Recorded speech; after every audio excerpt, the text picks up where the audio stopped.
Hello guys, स्वागत है आप सबका फिर से एक बार आपके अपने यूट्यूब चैनल आस्क ऑटो गुरु पर। मैं चेतन पाटिल हर मंडे लेकर के आता हूं आपकी बात आस्क ऑटो गुरु के साथ इस एपिसोड को, जहां पर आप ही लोगों के द्वारा शेयर किया गया एक्सपीरियंस मैं शेयर करता हूं बाकी पब्लिक के साथ। यानी कि अगर आपके पास भी किसी भी तरह का व्हीकल है, चाहे टू व्हीलर है चाहे फोर व्हीलर है, और अगर आप आपका ओनरशिप रिव्यू कह लो या फिर रियल लाइफ एक्सपीरियंस कह लो हमारे साथ शेयर करना चाहते हो तो नीचे डिस्क्रिप्शन में इंस्टा की लिंक दे रखी है, साथ ही कमेंट्स भी कर आप मुझे बता सकते हो, जो कि हर हफ्ते के एंड में यानी कि मंडे को मैं आपको यहां पर बाकी पब्लिक के साथ उस एक्सपीरियंस को शेयर करूंगा। होता यह है कि अगर कोई बंदा पर्टिकुलर उसी गाड़ी को मार्केट में खरीदने के लिए जा रहा है, उसकी भी हेल्प हो जाए। आखिरकार मेहनत की गाड़ी कमाई होती है, किसी गलत जगह ना लग जाए, यही हमारी कोशिश है। आप लोगों के सपोर्ट की वजह से आज हम यहां तक पहुंचे हैं। खैर जो भी है, बढ़ते हैं आज के रियल लाइफ एक्सपीरियंस की और आज हमारे साथ शेयर किया है गौरव मिश्रा जी ने रेडियन के 2 महीने का जो एक्सपीरियंस है यहां देख सकते हो। काफी लंबी चौड़ी कहानी इन्होंने लिख करके भेजी है, जो कि अगर आप में से कोई बंदा टीवीएस रेडियन की प्लानिंग कर रहा है तो आपको इस वीडियो को देखना जरूरी है, क्योंकि ये रियल लाइफ एक्सपीरियंस है जो कि आपके काफी काम आने वाला है। तो आइए शुरुआत करते हैं। गौरव मिश्रा जी लिखते हैं, मैं पहले पढ़ लेता हूं, बीच बीच में आपको समझा भी दूंगा। रेडियन खरीदे 2 महीने बीत चुके हैं। इन 2 महीनों का अनुभव आपके साथ साझा करने की इच्छा है। बिल्कुल गौरव जी, मैं आपका तहे दिल से शुक्रिया करता हूँ, आपने आपका एक्सपीरियंस हमारे साथ शेयर किया। कोई भी कंपनी किसी भी गाड़ी को सर्वगुण संपन्न नहीं बनाती है, ना तो यह मुमकिन है और ना ही व्यावसायिक रूप से फायदेमंद है। काफी बड़ी बात आपने कह दी गौरव मिश्रा जी, यही बिजनेस स्ट्रैटेजीज होती है। बड़े बड़े बिजनेसमैन, मेरे हाथ में EMI का A3 है, ये सभी मामलों में परफेक्ट है, लेकिन एक ऐसी चीज रह जाएगी कोई ना कोई जो खलेगी कहीं ना कहीं, यार ये भी हो जाता तो मजा आ जाता। यानी कि जानबूझकर कुछ ना कुछ गलती कोई भी कंपनी हो छोड़ ही देती है, क्योंकि अगले प्रोडक्ट में वो गलती सुधारती है और कुछ दूसरी ही गलती जो है उसमें जानबूझकर डाल देती है। ऐसा होता है, ये स्ट्रैटेजी है बिजनेस की। आगे भी ये लिखते हैं, रेडियन मैंने जल्दबाजी में ले ली। रविवार का दिन था और परिस्थितियां ऐसी हुई थी कि नई गाड़ी लेने आवश्यक हो गया था। घर में टीवीएस की स्पोर्ट ES और एंटॉक दोनों BS4 पहले से ही है, इसलिए टीवीएस के प्रति रुझाव एवं विश्वास स्वाभाविक था। पहले सोचा अपाची ले लूँ, लेकिन 60 किलोमीटर रोजाना का सफ़र करना पड़ता है। ऐसे में अपाची में माइलेज ज़्यादा नहीं मिलने की उम्मीद थी, क्योंकि 30 किलोमीटर के रास्ते में मात्र 2 ही पेट्रोल स्टेशन है। इसलिए फिर स्टार सिटी का रुख किया, लेकिन गाड़ी का इंस्ट्रूमेंट क्लस्टर अच्छा नहीं था और गाड़ी आउटडेटेड हो चुके हैं। स्टाइल के साथ ही अंत रेडियन को ले लिया। कुछ खट्टे मीठे अनुभव, तो रेडियन को मजबूरी में लिया, मतलब ऐसा इनका मानना है। खैर गौरव मिश्रा जी, रेडियन काफ़ी अच्छी बाइक है, मैंने खुद इसे पर्सनली चलाया है, यूज़ किया है, मुझे पर्सनली इसका एक्सपीरियंस काफ़ी अच्छा लगा हुआ है। इसके ऊपर पर्टिकुलरली मैंने प्रोज क्या है, कॉन्स क्या है, फायदे क्या है, नुकसान क्या है, पूरी मतलब कहानी इस गाड़ी के ऊपर डाल रखी है मेरे चैनल पर। आपको अलग अलग वीडियोस में अलग अलग जो है इंफॉर्मेशन मिल जाएगी, तो अगर आप उसे भी देखना चाहते हो और बाकी लोग जो आप देख रहे हो वो वहां पर जाकर देख सकते हो। इनके खट्टे मिट्टे अनुभव भी सुन लेते हैं। हेडलैम्प्स बेहद खराब है, ये चीज़ भी मैंने मेरे वीडियो में बताई हुई है। क्यों खराब है? यह सिर्फ आपको रास्ता दिखाने के अलावा कुछ नहीं करते। सामने से कोई गाड़ी आ जाती है तो लगभग अंधा हो जाता हूँ। नज़र का चश्मा लगा है, इसलिए हालात और ख़राब हो जाते हैं। मेरा भी चश्मा है और मुझे भी सेम एक्सपीरियंस फील हुआ था। स्प्लेंडर का, HF डीलक्स का, रेडियन का, उसके बाद और भी 2-3 गाड़ियाँ होगी, मैं नाम स्किप हो रहा है माइंड से। इनका हेडलैम्प कहीं ना कहीं इंप्रूवमेंट की जरूरत थी। गाड़ी इंप्रूवमेंट हो रही है, BS6 में आ रही है, सब कुछ चेंज हो रहा है भाई, इंजन स्मूथ हो रहा है, चलो खैर सब बातें हो रही है। हेडलैम्प बहुत ज़्यादा ज़रूरी है।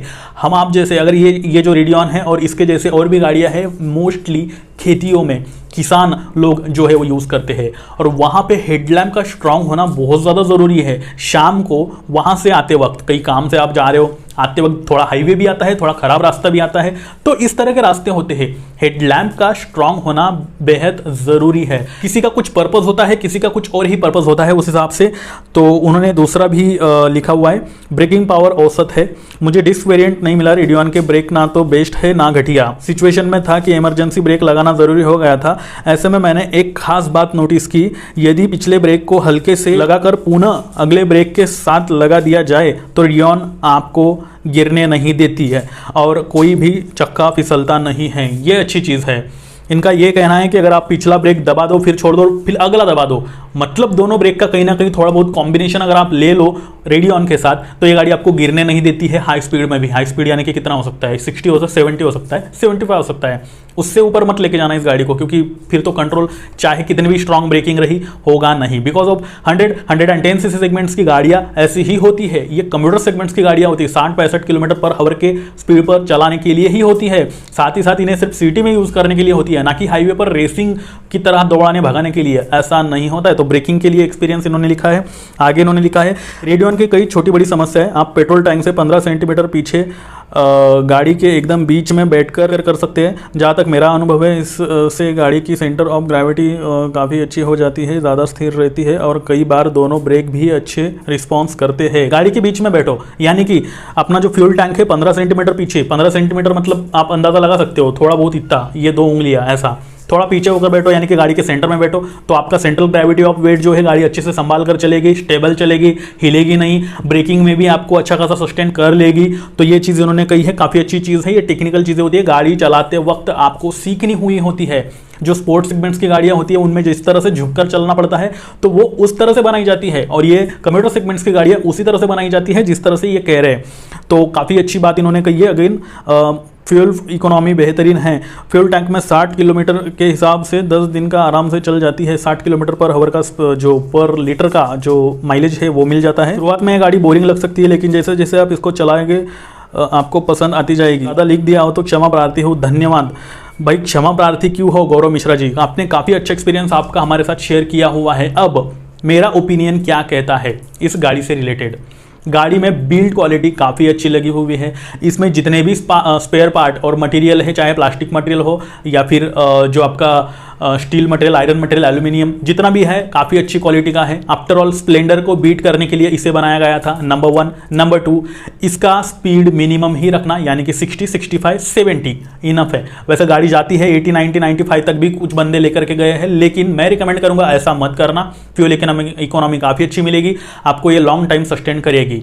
टीवीएस का भरोसा आपको इसके साथ मिल रहा है। इंजन के परफॉर्मेंस के बारे में बात कर लेते हैं। 70 तक इंजन स्मूथ चलता है, 70 के बाद थोड़ा सा वाइब्रेशन करने लग जाता है हैंडल पर और जो आपके फुट रेस्ट होते हैं या फिर पिलियन जहां बैठता है उसके कैरियर पर, तो वहां पे कहीं ना कहीं आपको वो चीज़ें नजर आती है। सीट हाइट अगर आप देखोगे इसकी तो लगभग 800 के आसपास की सीट हाइट है, माइंड से स्किप हो रहा है जो भी आंकड़ा है। तो यहाँ पर अगर आपकी हाइट 5.5 फीट है या फिर उससे थोड़ी सी नीचे है तो आप इस गाड़ी को आराम से चला सकते हो, बाकी उसके ऊपर है तो इजीली चला लोगे। वन टाइम मेंटेनेंस कॉस्ट इसकी जो है आपको 350 से 400 रुपये के बीच में आ सकती है। इसके अलावा अगर आप कोई बड़ा मेजर खर्चा यानी कि कोई मेजर स्पेयर पार्ट चेंज करते हो तो ऑब्वियसली उसकी जो कॉस्ट है वो अलग से आपको आनी है। स्पेयर पार्ट अवेलेबिलिटी इस गाड़ी के लिए थोड़ी सी मुश्किल है। अगर आप सिटी वाले एरिया में रहते हो, मतलब आपके घर के आसपास ही कहीं ना कहीं जो है शोरूम है या फिर सर्विस सेंटर है 10, 15, 20, 25 किलोमीटर के बीच में ही, तो आपको इसके स्पेयर पार्ट आराम से मिल जाएंगे। लेकिन अगर आप किसी विलेज वाले एरिया में रहते हो, बहुत दूर रहते हो जहाँ से सिटी 50-55 किलोमीटर है, तो ऐसे में इसके स्पेयर पार्ट आज भी मिलना थोड़ा सा मुश्किल है। ये आए हुए 2018 में आई थी शायद, तब से लेके अब तक भी इसके स्पेयर पार्ट इतने फ्रिक्वेंटली सर्कुलेट नहीं हुए हैं। इस चीज़ को कहीं ना कहीं टीवीएस ने इंप्रूव करनी चाहिए। ये मेरा पर्सनल एक्सपीरियंस अब तक का इस गाड़ी के लिए था।